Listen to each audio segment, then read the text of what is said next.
Welcome to this lecture, and in this lecture we are just going to start working on our next section, which is Introduction to the Object Oriented Programming Language, means the OOP in C++. Let's just start. So first of all, we just check the goals what we covered in our C++ object oriented lectures. So by the end of this lecture you should understand the three pillars of the object-oriented programming: inheritance, encapsulations, and polymorphism. But other than that, in our next sections, so we just discussed about the abstraction, polymorphism. So we just discussed about the polymorphism in this lecture, but interfaces and overloading and the inheritance and much more about the loops like classes and the objects. So then we just understand what is an object, then understand the object attributes, methods, and the events, and then understand how to program or use APIs.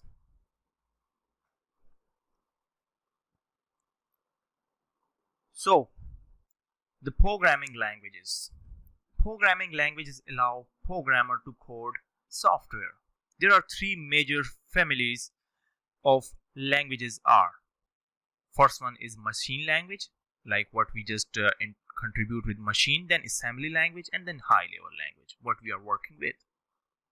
So machine language compressed of ones and zeros only, means that will give you the result in the binary digits only. The native language, this is the native language of a computer. Difficult to program, one misplaced 0, 1 or 0 will cause the program to fail. So as you can see here on your screen, this is our example of the code what we do in the machine language. So it will always take the input and output as the zeros and the 1 from keyboard. Then we have the assembly language. Assembly language are a step towards easier programming. Assembly languages are compressed of a set of elemental and commands which are tied to a specific processor. Assembly language code needs to be translated to the machine language before the computer processes it. So this is example of the assembly language. So this is also take an input and output as ones and 0, and then you can see here add 1 and 0, so this one. Then we just come to the high level language, what we are working with. So high level languages represent a giant leap towards easier programming. The syntax of HL language mean high level language is similar to English, like we just see output and string, all that thing like print, double, float. So this is using the English words. So historically we divide high level language into two groups. First one is procedure language, what we are discussing last in our sections, like we are working with variables, storage, loops, discussion function, decision making functions, array, and date and time, and as you can see here all that thing. But now here we have the second group of languages, which are object oriented language. So what are the procedure language? Early level language are typically called procedure level language. So procedural languages are characterized by the sequential set of the linear commands only, what I just told you right now. The focus of such languages on structure based, like function, we just make an array, numbers, and loop, abstraction, and operators. So example of that is C, COBOL, and Fortran, Lisp, Perl, HTML, and VB script. So these are all procedural languages. Now we just come to the object-oriented languages. Object-oriented languages means, so here we are just reuse our code, means this is a concept of reusability in the object-oriented programming language. So most object-oriented programming languages are high level, like JavaScript and C++, and other than that we have the Python, etc. So the focus of object-oriented programming language is not a structure but on modeling data, means you just design the pattern in these languages, and the programmers code using blueprints of data models called classes. So classes are also called the blueprint. Examples for object-oriented languages include C++ and the Visual Basic .NET and the JavaScript and Python, JavaScript, etc. Okay. Then we just discussed the object-oriented programming. Object-oriented means here we just discussed the objects, method, and the classes. So objects, which are the unique programming entity that has method and it has attributes and can react to the events, and the methods, things which an object can do. The verbs of objects in code using can be identified by an action word, which is hide and show. So in the method we just using the hide and show method, which is used in abstraction level. We just discussed about the abstraction in our next lectures.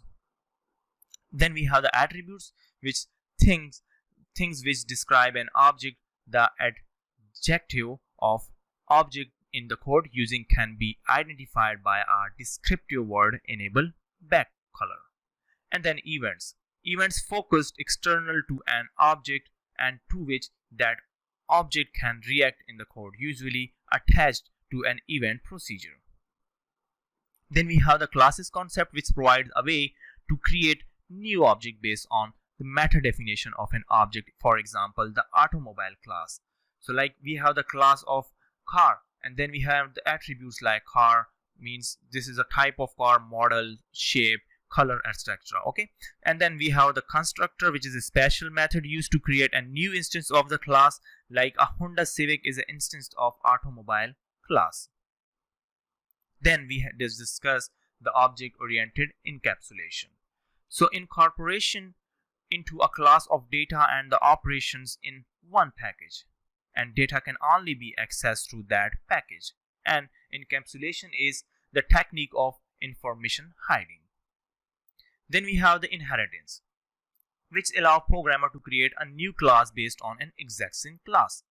Then method and attributes from the parent class are inherited by newly created class, and the new method and the attributes can be created in the new class but don't affect the parent class definition. Then we have the polymorphism technique, which create the method which describe the way to do something general in form. For example, the driver method in the automobile class, and the polymorphic method can adapt to a specific type of object. Then we have the classes and object technique. A class is a type of that allows programmer to create the object, and a class provide a definition of an object described by an object, attributes, data, and the methods operation. And the object is an instance of a class, which one class you can have many objects as required. This is analogous to a variable and a data type. That class is the data type and the object is the variable. What is an API? API is standard form of like application programming interface. So this is the stands for application programming interface, and it's allow the programmer to extend the current language in included customized component. And most modern language incorporate APIs like ASP.NET and other languages. So solution with object-oriented design means discard an API that certain the custom car object and much cleaner code and reusable object. So these all things what I just discussed here in object-oriented programming language. So remember that object-oriented programming language is used for code reusability of an object. Means you just simply reuse your code again and again in many forms. Okay. So if you have any question regarding to this introductory section of an object-oriented programming language, please let me know. And thanks for watching this lecture. Welcome to this lecture, and in this lecture we are just going to working about the classes and the object in C++. So the main purpose of C++ programming is to add object-oriented orientation to C programming language, and the classes are the central feature of C++ that supports object-oriented programming and are often called user-defined types. In C programming language, we have the no concept of objects and the classes, but C++ is the advanced version of C programming language that have the object-oriented programming language, which is the code reusability concept. And a class is used to specify the form of an object and its combined data representations and method for manipulating that data into one neat package. So that data and the functions within the classes are called the members of the class. Let's just see how to declare the class. So when you are defining a class, you define a blueprint of the data type. That does not actually define any data, but it does define what the class name means. That is what an object of the class consists of and what the operations can be performed on such an object. So a class definition starts with the class keyword, and then you see the example of that. So here we just simply write the class name, which is a class, and here just name the give it the name of the class, which is a class car. So as you can see here, the class is defined, means class is a keyword which is defined with class car, and the class body enclosed by a pair of curly braces. A class definition must be followed either by the semicolon, you can see here, or a list of declaration. Okay, now I just check the example of the class right here. So here we have this different concept of private and then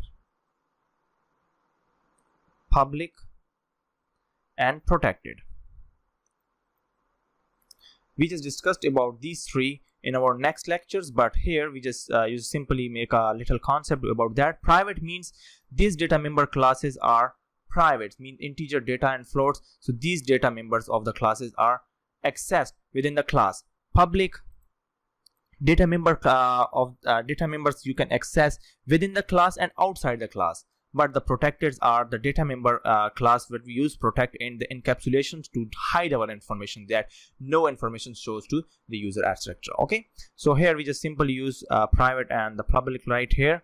So private, I just write integer data, and here I just write data is 1, or I just write integer model and then float, or here I just write character color. Okay, then the public data member, here I just write function, and then here I just write model, which is equal to, I just write model is 2018, and then afterwards I just write here that float, character, which is the function of that one, means function number 2, and then here I just write color, and the color here is equal to, I just write the color is white. Okay, and then it will return color.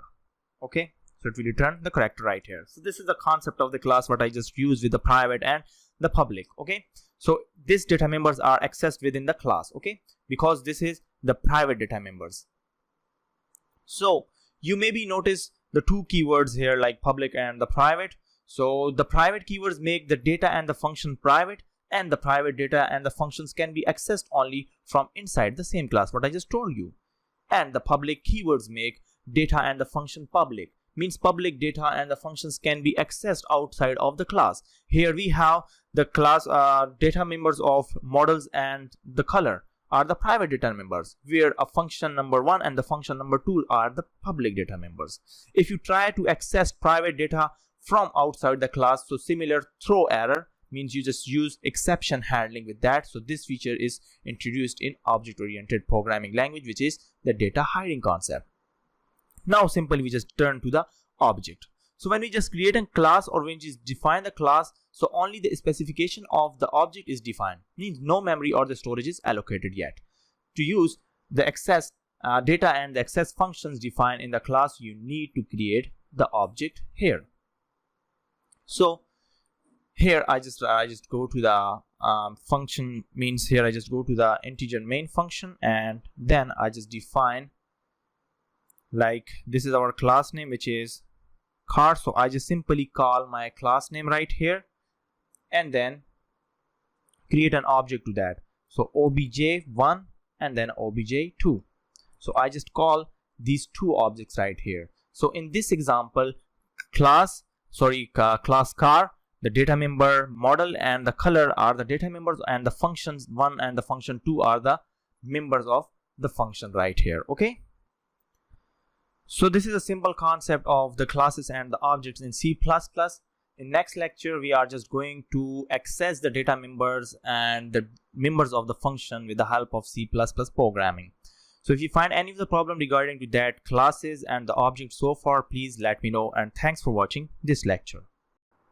Welcome to this lecture, and in this lecture we are just going to talking about the accessing data member through classes.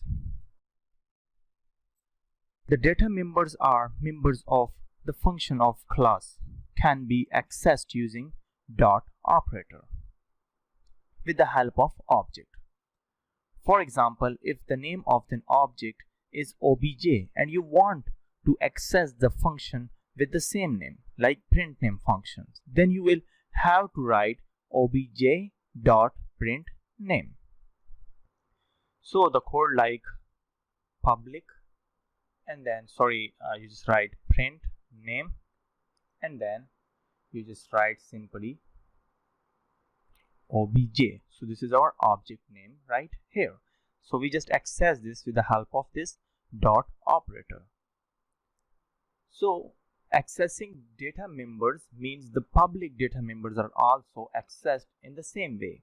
Given, however, the private data members are not allowed to be accessed directly by an object. So accessing a data member depends solely on the access control of the data member. Let's just see the coding example of that. So simply I just write hash include and then rstream. I just declare the header files right here and then using namespace std. Okay, now integer main, and outside this main function I just write the name of the class. Class is a keyword here, and here I just write the class name, which is box. Okay, now here I just declare the access specifier. So the access specifier here is public. Okay, and then I just write double and then length. First I just declare the length to a box, then double, then here I just write breadth. So here I just write breadth to the length box, and then double, which is height. Okay, and then height of the box. So here I just simply declare the access specifiers and the data members. Okay, now just go to the main function. So first of all, in main function I just access I just declare this box as a class name and then declare the type of the box, which is box number 1. Okay, then box is a class name and then box number 2 as a type number 2 here. Then double, and I just take a variable name which is volume right here, and which is equal to 0.0. Okay, so it will store the volume of a box right here. Okay, now box number 1 dot height. So here I just call this class with the help of object, means I just going to access the data members of an object of the class. Okay, so with the help of this dot operator right here, as you can see here. So length, which is equal to 10.0, and then box number 1, and the box number 1, it's box number 1 right here, so b is small. Okay, so box number 1 dot length, which is equal to 6.0. Okay, and then here I just write, so it is box number 1, and then create an object to the box type number 3, which is box number 1 dot breadth, which is equal to 7.0.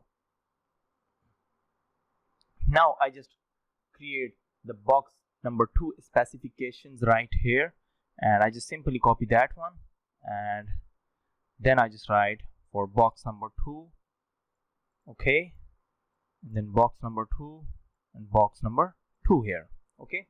So simply change the value of that, so which is here I just write 13.0, and then the length right here is 14.0, okay. Now here after that box number 2 specification, I just give it the volume to the box number 1. So the volume right here is volume, which is equal to box number 1 dot height and multiply by box number 1 dot length and multiply box number 1 dot breadth, okay. Then simply C out, and the C out here is I just write volume of box number 1, okay, and then here I just write volume, which is end line. Now volume for the box number 2, so simply I just write here box number 2, box number 2, and then box number 2, okay, and the box number 2. Now return 0. So first of all, I just declare the integer main function, then class box, and then create a box of the class name, which is box, and then access specifier right here, which is a public, and then the data member of that access specifiers. Then I just declare the value for the box number 1 and the box number 2, means declare the two box types, which is box number 1 and the box number 2. Then store, then create a double as the integer, double as the data type of volume, and which will store the volume of the box here. Then a specification for the box number 1 and the box number 2. Then I just set the volume for the box number 1, which is simply the formula like multiply these all values, so it will give the volume of that box number 1 and then box number 2, and then print this volume of box number 1 and box number 2. So this logic is very simple. So now just run this code and check the result for this code. So it is very important to store that private and protected member cannot be accessed directly using direct member access dot operator. So we will learn about that in our next lectures, that how to how to access the private and the protected data member with access, means using the access modifier, okay, or accessing the data member using the classes. So here is an error, which is where is an error, and then box right here, and this is box number 1 dot height. So I just misprint this height spelling, so change that and run this code again. And where's in height? Yes, that one. So height and the height right here, okay. Now I just build it again and then run. So you can see total volume of the box number 1 is 1420, and the total volume for the box number 1 is 420, and then the total volume for the box number 2 is 1820. So this is a simple example of accessing the data member with the help of dot operator. You can see here we just access these all data members of that access specifier with the help of that dot operator. If you find any of the problem regarding to this lecture, please let me know, and thanks for watching this lecture. Welcome to this lecture, and in this lecture we are just going to talking about the class members functions or a class members of function in C++. A member function of a class is a function that has its definition or its prototype within the class definition like any other variable.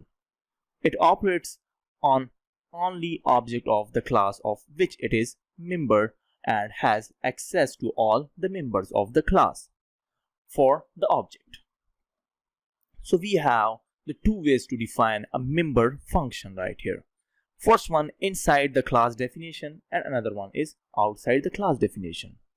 To define a member function inside the class definition, we have to use the scope resolution. Means like double operator sign, like this one, like double colon sign. So this is called scope resolution. Okay, we just also called in our maths like ratio. Okay, so operator along with class name and function name. So now I just declare the example like demonstrate function declare outside the class. So simply I just write hash include and then input output stream using namespace, which is std, and then here I just create a class which is like here I just create a class name which is any name you just want to give, like car. Okay, so this is a class name which is car. Public access specifier right here. Then I just declare the string which is the data type of means data are data of that one. So string here is I just write BMW. Okay, and integer id. I just declare one integer id right here. Okay, now inside the class function. Okay, so void, and void is print me. Okay, or I just write print name. Okay, so this is my function name, and here I just close this function name with a semicolon. So the print name is not defined inside the class definition, remember that. Now I just write void print id. Okay, so here in this functions mean print id is defined inside the class definition. So cout, and the cout right here is I just write BMW id is. Okay, and then here I just write id. Okay, now after that I just go to the definitions of the print name using the scope resolution. Okay, like we just define the print name using a scope resolution, mean create the class, means here I just call the class which is void BMW, void car, and then scope resolution, and then here I just simply print the name, means this is outside the class definition, means I just declare this outside the class. Okay, here I just write cout, and which is here I just write, and then I just write car name is, and then I just simply write car BMW here. Okay, and just close this code here.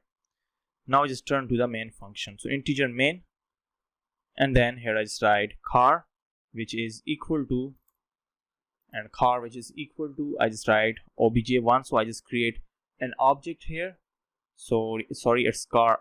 I just create an object to this car, and then here I just write obj1 dot BMW. So I think BMW is capital one. So BMW, and then which is equal to, here I just write the name of the BMW is BMW. Okay, and then obj1 dot id which is equal to, so I just give it the model right here, so I just write 2018. Okay, or I just simply write BMW 18. Okay, now I just call the print name function. So obj1 dot print name functions mean like this print name function. Okay, so here I just write obj1 dot print name. So this is the method to call the print name function, and then cout which is end line. Okay, then I just call the print id function. So obj1 dot print id, and then here I just simply close with semicolon, and then I just write cout, not cout, I just write return, and the return is 0 right here. So run this code. So we have an error which is void car and then print name. Okay, so we have an error here. So here I just misprint the spelling with the print, and then object number 1 and then object number 1. So I just build it again. So object number 1 and then print name. Okay, and now I just run this code. So you can see here the car name is BMW, so I just simply print the name here and then print the name, which is car BMW, and then create an object and print this object, and then BMW ID here is 18. Note that all the member functions defined inside the class definition are by default inline, but you can also make any non-class function inline by using keyword inline with them. Inline functions are actually functions which are copied anywhere during compilation, like preprocessor Marco, and so the overhead of the function is called reduced. So this is a simple example of the classes, access the classes member using functions. If you find any of the problem regarding this lecture, please let me know, and thanks for watching this lecture. Welcome to this lecture, and in this lecture we are just going to talking about the public, protected and private access specifier in C++. So C++ provides 3 access specifiers, which are public, protected and private. Let's just discuss the public first. The data members or the members functions which are declared as a public can be accessed anywhere in the program, means like this one. Okay, so we have the public data members, so we can access anywhere in the program. Okay, so within the same class or without the same class, without the class. Then we just go to the private. So data members or the members functions which are declared as private can be accessed within the same class only. For example, the private data members or the members functions can be accessed within the public members functions. Mean you just simply access these private data members in the public data members functions, okay, in the same class. Then we just discussed about the protected. So protected data members are member functions which are declared as a protected, can be accessed in the derived class only or within the same class. Means we are just taking example of the inheritance. We just discussed about the inheritance in our next lectures. So we just simply use protected in our inheritance, which are where we just create child class, parent class, like this one, so that the protected work like within the same class or a derived class. Okay, let's just see the example of demonstrating use of public and private data members and the members function. Here, as you can see, I just copy this header files, and then I just write the class name, which is example. This is my class name here. Then I just write private, so private as a keyword, and then colon, and then here is I just write integer val, any variable you just want to give here. So this is the data members of the private access specifier, then is public, and here I just write public, and here I just declare the function. So I just write here void and initializer underscore variable. So I just initiate simply the val function right here. Okay, so integer v, and then close this code right here. So I just create integer, new integer in this function. Okay, so this is a simple, you just also call the parameters of the function. So void print underscore val. So I just simply write print underscore val. So I just create one other function with the print underscore val, and outside this class I just write function definition. So void and example right here, and then initiate underscore val. So I just simply call this functions here. Means I just simply create the scope resolution right here. So now afterwards I just go to the here I just write val and then integer v. Okay, and then here I just write val, which is equal to v. Okay, then I just create one another function or scope resolution right here, which is example, and then print underscore val. So I just print this function. First I just print this function and now this function. Okay, now here I just write cout, which is val, means the function variable name, and then here I just write val, which is end line. Okay, now I just simply go to the integer main function. So here I just write int main and then create an object here. So example and example, which is ex here. Okay, so class, I just create the object to this class, which is ex name. So ex as a name dot, I just write initiate val, and the value here is 100, and then ex and print val here. So I just call this functions too and return 0. So I just run this code and check the output.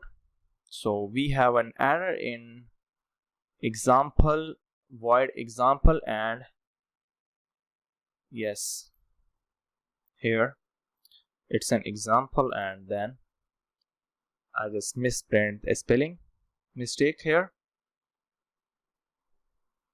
And now I just run this code, so you can see here the value of that val is 100 right here. Okay, so in this example, variable val is private and accessing within the public member function.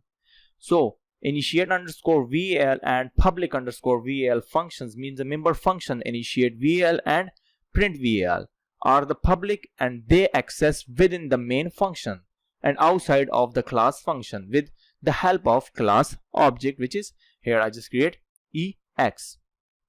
Okay, now I just create one other example for the protected, and here I just write public private protected specifier 2.c++.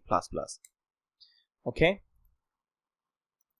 so as I just told you that protected data members mean protected class is you just simply use of this data member, or the member functions which are declared as a protected can be accessed in the derived class or within the same class. So here simply you just make a concept. We just discussed about that in our inheritance lecture, because this concept is very much using in inheritance. So this is example number 1, and here I just write protected. So protected right here, and then here I just write integer a. So that data member is only accessed within the class or a derived class. Okay, now I just access this with the help of derived class. So example number 2, and here I just write public and example number 1. Okay, so here I just access this class.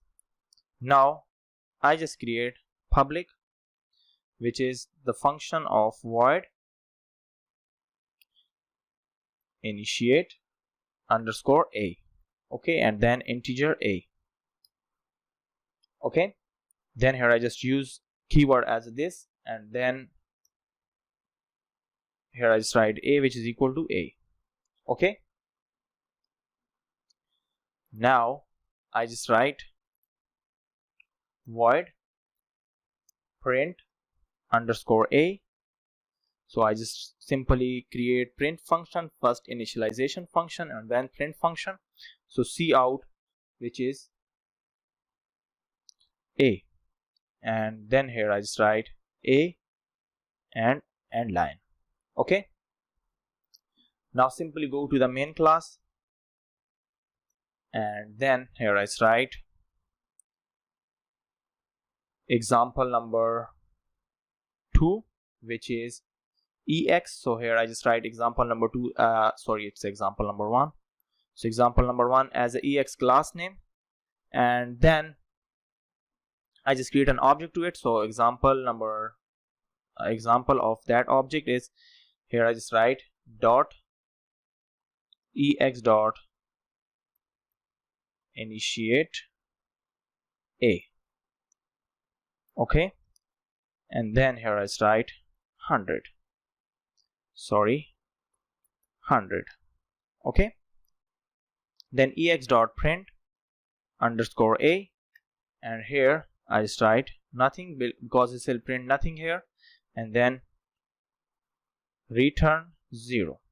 Okay, now first of all I just create a protected class here, means that data members will access only that class or in a derived class. So I just create one other class and access all the data members of that class in this class. So I just write public void initiate A, and then I just take this integer in this class and then use this keyword and A which is equal to A. Then I just create two functions name, which is print and the initiate. So here I just write print, and it will print only the result of that A. And then we just go to the main body, and here I just write example number 1.ex, create an object to this class, and then I just write object and dot operator, then initiate number A, and then return print the value of A. Now I just run this code, and here we have an error of misprint of that less than sign. And then here I just write ex dot initiate underscore. So here we have an error that there is no name with that one. Yes, I just did a little mistake right here, because this is example number 2, because we will access this class in the main body, because we cannot access the example number 1 class in this main body. So simply yes, and now I just run this code. So you can see the output of that one. So variable A is protected within the class, you can see here in the example number 1, and the example number 1 is a base class, mean it's a parent class for example number 2. And example number 2 is example number 2 is inheriting from example number 1. So here A variable can be accessed within the member function of example number 2. So this is the logic of simply the parent and the child classes in this lecture. So if you find any other problem regarding this lecture, please let me know, and thanks for watching this lecture.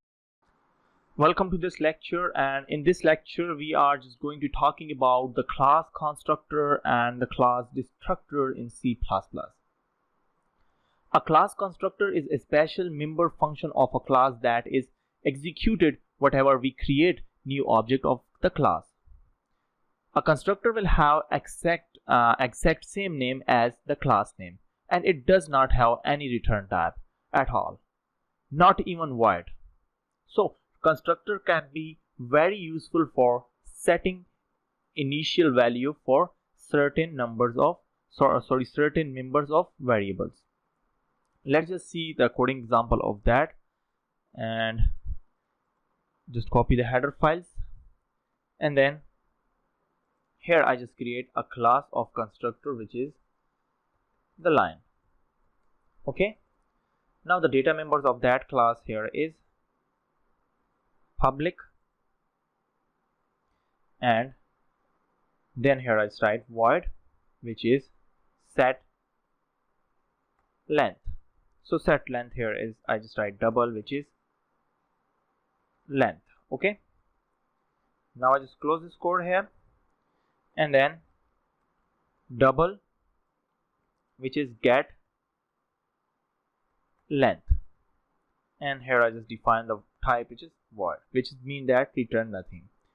Now here I just declare the constructor. So constructor here is same as the name of the class. Okay, and now I just write private, then double which is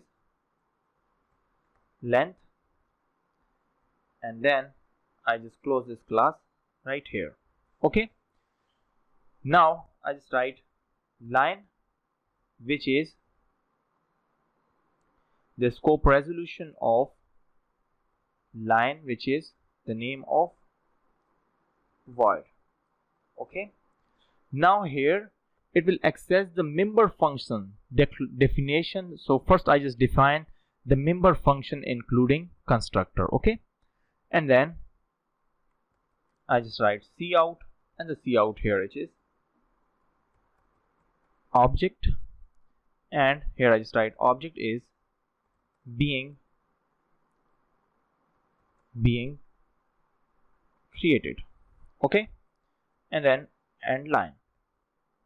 So here I just simply do the relational means scope resolution means here I just simply define the member of the function's definition including the constructor, and here I just define the constructor here, and it will print object is created here. Okay, then void line, and then here I just write set length. Okay, and the set length here is I just write double, which is length. Okay, and then I just write return length.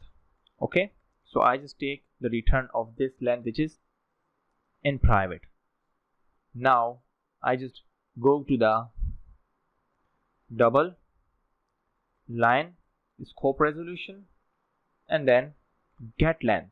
First I just set length, now I just get length. So here I just simply write void,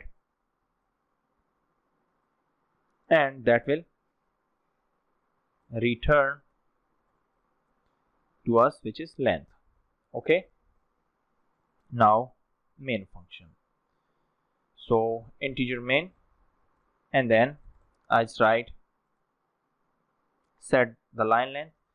So line dot, sorry, first I just create line which is that one, so I just create an object to that. So line dot set length, and which is 6.0, and then cout, which is I just write here length, which is length of line.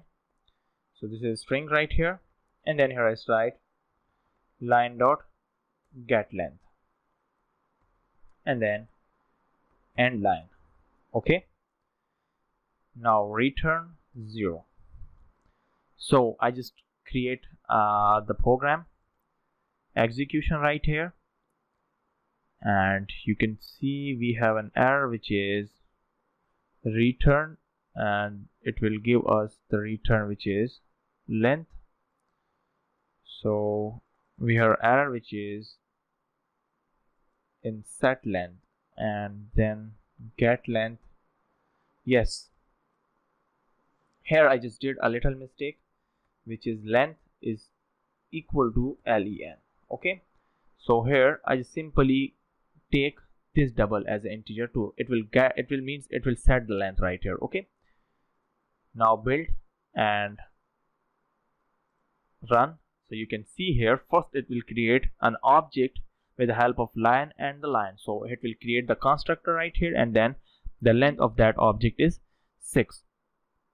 So it will only take 6 here. Okay, so this is the simple class constructor in C++. If you not understand that, please let me know. Now it's time to go to the class destructor. So a destructor is a special member function of a class that is executed whatever an object of its class goes out of the scope, or whatever the delete expression is applied to a pointer to the object of that class. A destructor will have exact same name as the class prefix within a tail like this one. Okay, you just simply, yes, this one. Okay, this is a symbol of that one. So, and it can neither return a value and nor can it take any parameter. Destructor can be very useful for releasing resources before coming out of the program, like close file and releasing the memories, etc. Now we just take an example of that. So simply copy that constructor example, and right here you can see I just simply define the header file, class name constructor, and then public, which is set length, and then length here, and double, which is the get length here. So here I just create the constructor. So this is the constructor right here, and what is destructor? So simply use this symbol right here, and then line, and then close this code. So this is the destructor. So this is a simply declaration of the destructor right here. So private, which is length, and then we just go to the scope resolution, so line which is equal to line, and void same like that one, our old example, and then void. Sorry, after that I just go to the destruct that example. So here I just write line and then scope resolution, then that symbol, and here I just write line which is void. Okay, and here I just copy this, and here I just write deleted.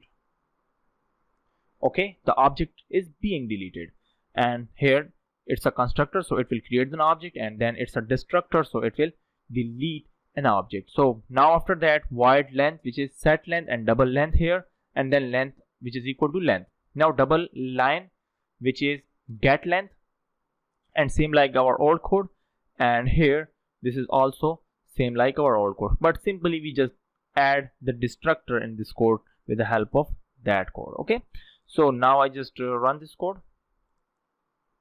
So we have an error right here which is yes, this is the line as a class name.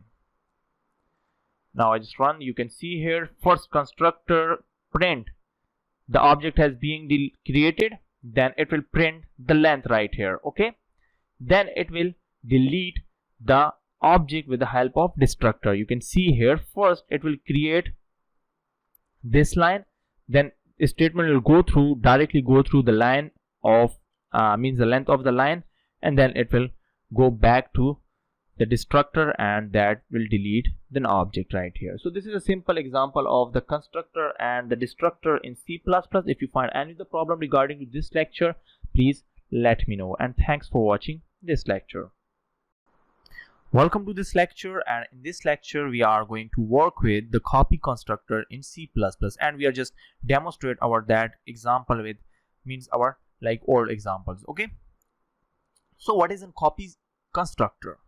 So a copy constructor is a member function which initialize an object using another object of the same class. A copy constructor has the following general function of the prototype, like class name, and then it will use construct as a keyword, then class name, and then use AND operator to hold the address. So here I just write O underscore object. Okay, simply this is the syntax to write this constructor. Okay, now we just go to the coding example. So here a copy constructor is a constructor which create an object by initializing it, I just told you that, with an object of the same class, so which has been created previously. So the copy constructor is used to initialize one object from another same type, and the copy an object to pass it as an arguments to a function, and copy an object to return it from a function. So if a copy constructor is not defined in the class, so the compiler itself define one, and if the class has pointer variables and has some dynamic memory allocation, then it is a must to have a copy constructor. Okay, let's just see the example of that how this copy constructor works. So first of all, the header files like here, and same our old example, it's a line as a class name, then the public and void set length, and here I just simply define void. Okay, now we just go to cancel that one, and here I just write line. So this is our constructor, so line which is length, and then here I just write the copy constructor, so line which is use construct as a keyword. Okay, and then line, and then AND operator to hold the address of that object, means it will copy the address of that object. So this is the copy constructor, and this is our destructor right here.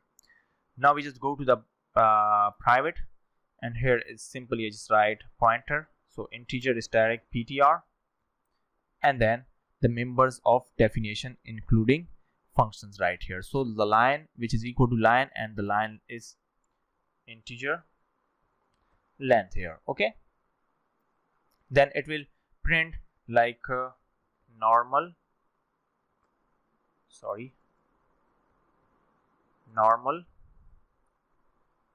constructor. So normal constructor I just write here, allocating PTR means allocating pointer.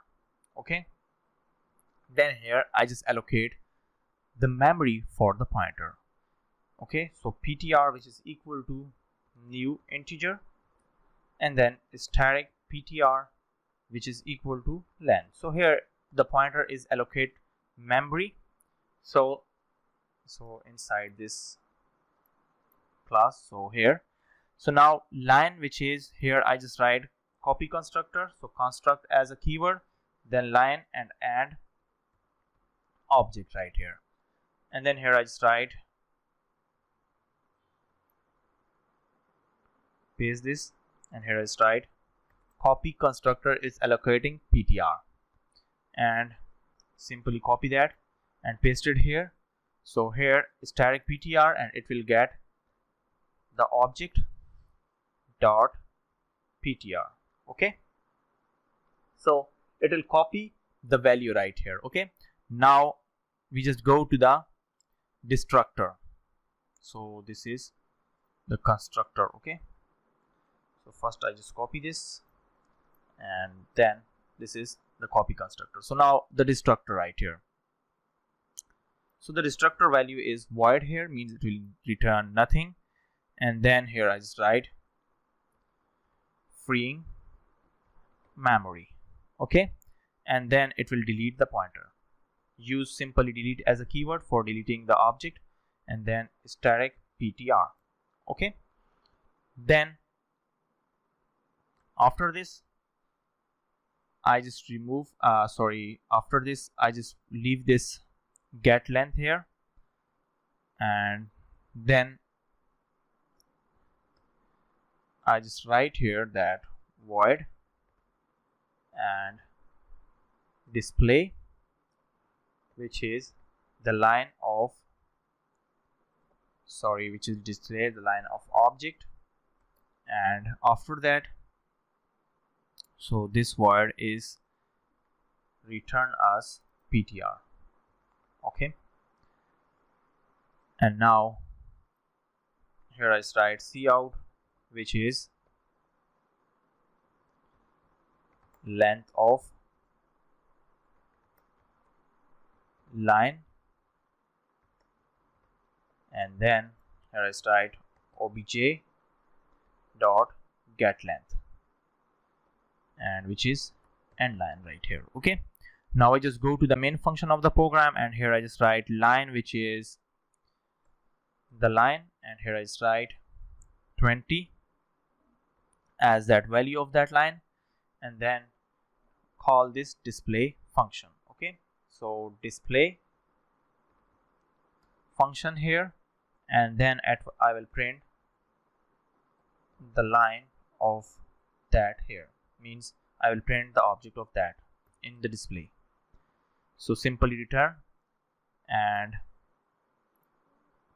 now I just build this program, and here we have an error right here, which is delete, and I just write static PTR. So this is simply the PTR. Then we have an error in like there is no double involved in this, so that's why this is given error, and line dot get length, and which is void PTR, and it will return the PTR. Okay, yes, I just forget to declare the get length right here, so get length, and here I just simply correct this program, which is miss the print of that. So yes, we have an error again because the get length here is void, and I'll recheck the program again. So get length, which is integer. Okay, so now I just run this code. Okay, so first of all, it will print the normal constructor allocating the PTR, you can see here, then copy constructor allocating the PTR, and it will print the result of that, and then freeing the memory with the help of destructor. So this is a simple concept of the copy constructor in C++. If you find any of the problem regarding this lecture, please let me know, and thanks for watching this lecture. Welcome to this lecture, and in this lecture you will learn to create friend function in C++ and see how we use them efficiently in our program. Friend function is one of the important concept of object-oriented programming is data hiding. For example, a non-member functions cannot access an object, private or protected. But sometimes this recursion may force programmer to write long and complex codes. So there is mechanism built in C++ programming to access private and protected data from non-member functions. So this is done using the friend functions or a friend class. So simply there is a simple syntax of the friend functions to when you are just declaring. So you just simply write the class name, class, and then class name. So in the class name you just simply write friend as a keyword, then return type of the friend function, return type, and then function name, and then the arguments of the functions. Okay, this is a simple declaration of the friend function. Now we just go to the coding example of that and we just see how these friend functions work. So I just write hash include and then istream using namespace std, and then here I just write class name, which is distance.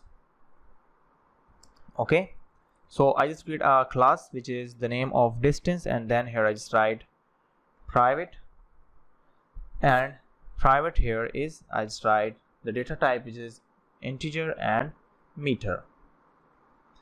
Then public, and the public here is I just write distance. So distance is my class name, and then I just close this distance right here, and then I just write meter, which is 0. Okay, now I just declare here a friend functions to take this distance. Okay, so friend as a keyword here, and integer, which is add 5, and now here I just write distance. Okay, so distance right here. Now after that I just simply define the function definition, means friend function definition. So add 5, you can see here this is a friend function, the return type, and then the function name. So friend function, and then here I just write distance, which is d, create an arguments and to the distance d right here, and then d dot meter, which is plus is equal to 5. Okay, so it will access the private data from non-member function. So you can see here I will access the private data member functions with the help of this friend function, and then return d dot meter. Okay, now integer main, and then the distance d.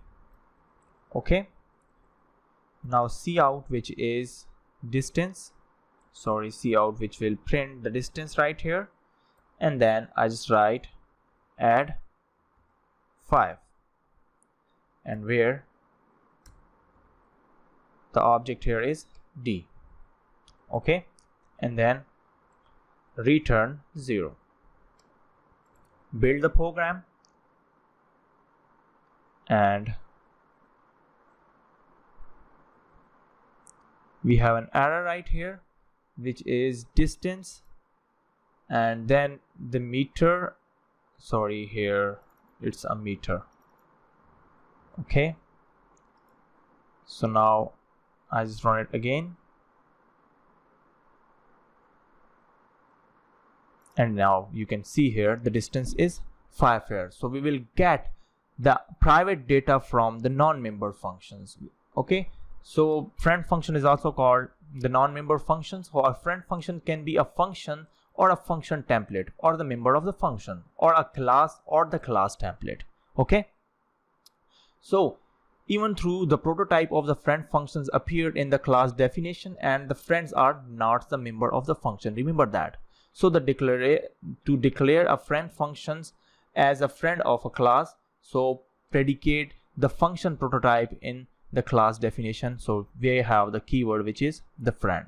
So same like that, so I just simply create the class, then private, so here the data members of that private, and then access private access specifier, and then the public, and then the data member. So here I just create a friend function, then create the means after that I just create the friend function definition right here, and then the main function. So I just call this distance in the main function. So here we have the result which is 5 right here. Okay, so this is a simple program to write to define the friend functions or to working with the friend functions. If you find any of the problem regarding to this lecture, please let me know. So I think I just not define that all code right here. So here we have add 5 friend functions. Okay, is to declare inside the distance of the class. So you can see here I just define this add 5 inside the distance class. So private data, which is the meter right here, can be accessed from the function, from this function. So all through this entire example gave you an idea about the concept of the friend function. So it does not show any meaningful use. A more meaningful use would to when you need to operate an object of 2 different classes. That is when the friend functions can be very helpful. So you can definitely operate on 2 objects of different classes without using the friend function, but the program will not be along complex and hard to understand. So this is a simple explanation of that example. So if you find any of the problem, please let me know. Thanks for watching this lecture. Welcome to this lecture. In this lecture, we are just going to talking about the inline function in C++. As you studied in C, that we have used Markov function as an optimization technique used by the compiler to reduce the execution time, etc. So a question come in the mind that was there in C++ for that, and what all better way? Inline function is introduced, which is optimized technique used by the compiler especially to reduce the execution time. We will cover in this lecture that why, how, and when we just use inline function and what is inline function. So how to make what is the inline function?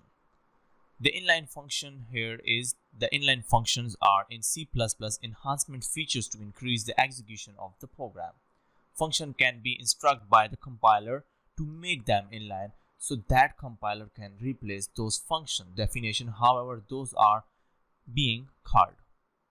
Compiler replace the definition of inline function at compile time instead of referring functions definition all runtime.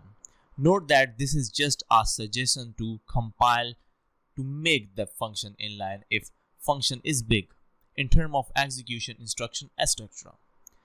Then the compiler can ignore the inline request and treat the function as a normal function.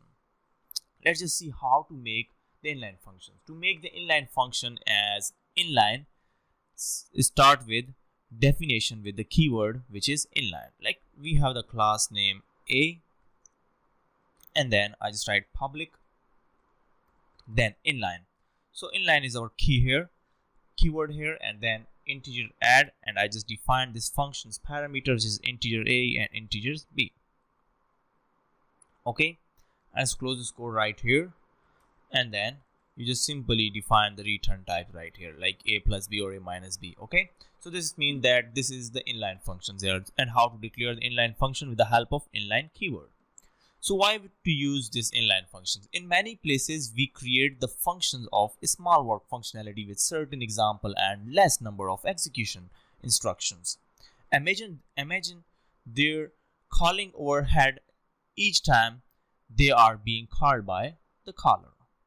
when a normal functions called instruction and encountered, the program stored the memory address of the instructions immediately following the functions called statements.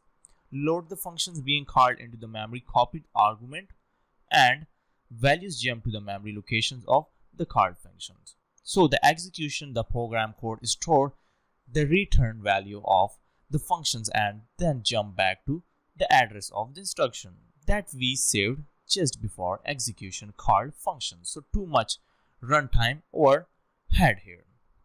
So what is the purpose of inline function? So it speed up our program by avoiding the function overheat.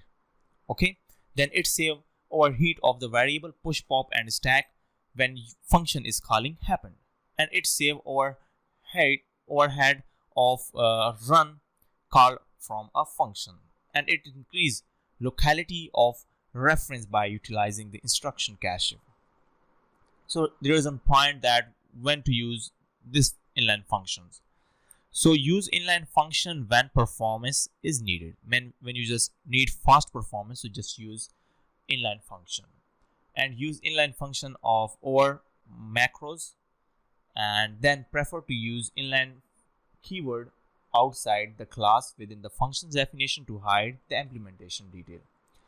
Let's just come to the example of that inline function. So here I just write that hash include and put out stream. Okay, and then using namespace std. Okay, now here I just define as a keyword of inline function, which is inline and integer max. So this is our function name right here. Then integer x and integer y. So these are the parameters of our function, and then here I just define the return type that x, which is greater than y, and x and y. Sorry, x and y.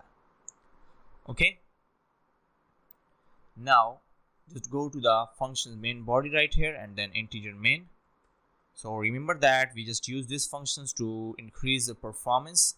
So cout, and then here I just write max, which is 20 and 10.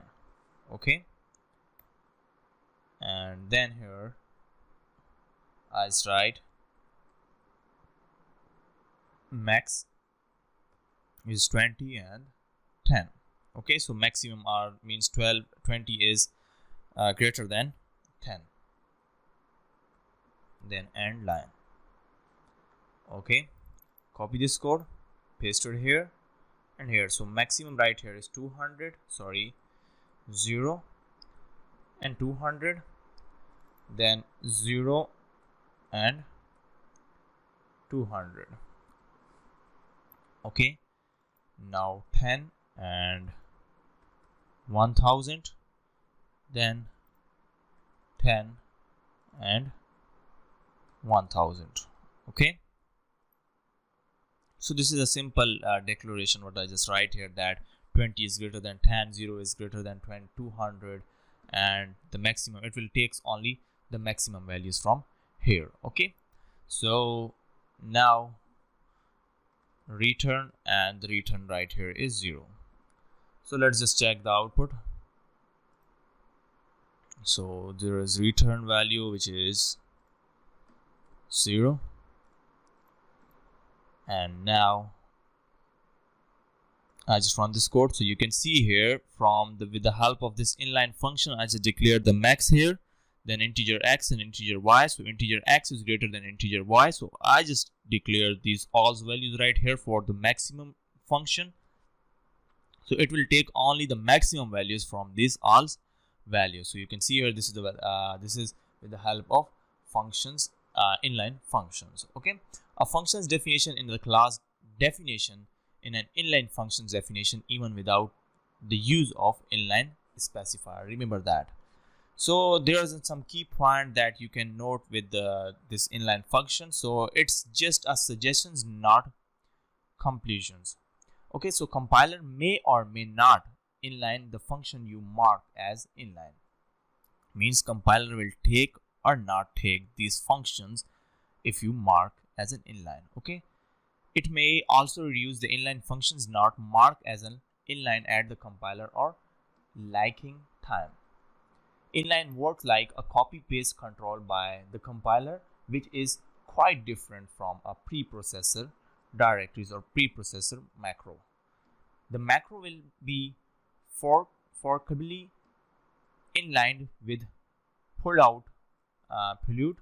All the namespace and code won't be easy to debug.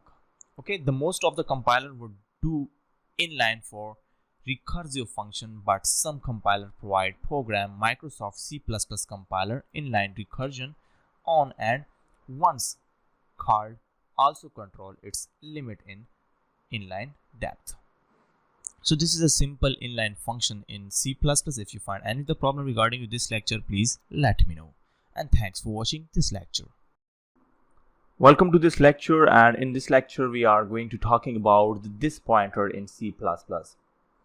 Every object in C++ has access to its own address through an important pointer called this pointer. The this pointer is an implicit parameter to all member functions. Therefore, inside a member function, this may be also used to refer to the invoke object. Friend functions do not have a this pointer. Remember that. Because friends are not member of a class, only members functions have a this pointer. Okay, let's just see the coding example of this pointer. And here I just write hash include an iostream. Then using namespace std. Okay, now here I just define the class of test, which is a local variable is same as a member name. Here I just create the local variable name, which is the same as the member's name. Okay, now here I just write private, and then private, and then here I just write integer x. Now public, and then here I just define the function which is set x, and the parameters of the functions like integer x right here. Now I just use this dot this and then this and then x, which is equal to x. So this pointer is used to retrieve the object's x hidden by the local variable x. So the x object hidden in this one like integer x right here. Okay, now after that I just write void print and cout. Cout here is x, which is equal to, I just write x and end line. Okay, so our this class work is complete here. So integer main, and then I just create the test object, test class name here, and then test object is tst. Okay, so this is my class name and this is the object name. Then integer x, and give it the value to my x, which is 30, and then tst dot set x, and which is set x right, and then which is the value of x, and then tst dot print, and the print is simply the value right here, and then return, which is 0. Okay, now I just run this code, and here we have an error which is using namespace and hash include. So test is not declared. Yes, and then compile it again. So we have an error again. So here I think I just missed the parenthesis right here, and run again, and run this code. So you can see here with the help of this pointer, it will give us the result of x, which is equal to 30. So for class x, the type of the pointer is x constant. Also if the member function of the x is declared as a constant, then the type of the pointer is constant x and the constant. So here in this example, we just create a class of test, then private and hidden function, data types, which are x, then public. So I just set make a function name which is set x, and then define the parameters which is integer x. So I just take this x with the help of this and x, which is equal to x. So this is the pointer which is used to retrieve the object of x, which is hidden by the local variable. You can see here this object is hidden by the local variables. Okay, and then void print and see out x, which is equal to, and it will print the result of that x. And then I just make a class name right here, and then after that I just create an object, and then I just write integer x, which is equal to 30, and then object test, which is dot text x, and it will print the value and return 0. So this is give us simply the result of x, which is equal to 30, because I just defined x, which is equal to 30 right here. So if you find any of the problem regarding this lecture, please let me know, and thanks for watching this lecture.